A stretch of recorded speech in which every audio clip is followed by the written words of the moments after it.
Tonight, we will find out the best method to cook a steak, either in a stainless steel pan, a cast iron pan, or the air fryer. And the judge will be none less than Little Chef. Let's get started. I picked a beautiful steak that has a lot of nice fat running all the way through it. By having an even distribution of fat throughout the steak, it will ensure that the juiciness is constant on each of my 3 trial pieces. Always remember to season your steak with flaky salt, black pepper, and if you like, garlic powder for a little kiss. Smack those babies around and look at them, perfectly coated and ready to go into the different type of fryers. First, I'll start with the air fryer. For each of my little tidbits of meat, I'm adding in some thyme, a clove of garlic, and a little stick of butter to keep it constant throughout, and I'm gonna bake it at 390 degrees.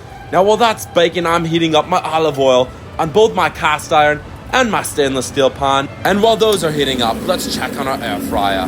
Beautiful. Now I like to sear my meat in olive oil, which is not for everyone. Due to the low heat viscosity, you're gonna get a little bit more smoke. So if you're trying to do this in your dorm room or a small apartment, I would not recommend using olive oil, and instead either use a sunflower oil or a grapeseed oil.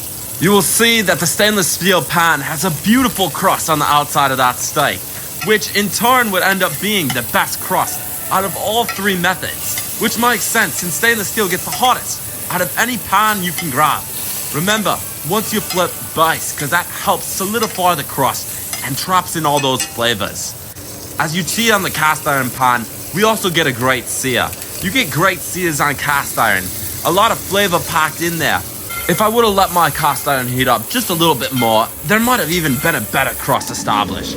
As for the air fryer, I can't say the same. Looking at them all side by side, there is a couple noticeable differences. The steaks turned out phenomenal. The only one slightly overcooked was the air fryer.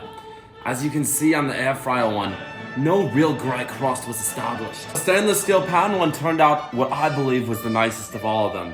It's a perfect medium rare. Finally was the cast iron, which I suspect will have the most seasoning out of all of them. Either just the pure juiciness of this steak turned out phenomenally. Cast iron never fails.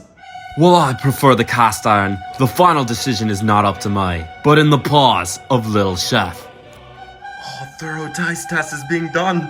Oh, no!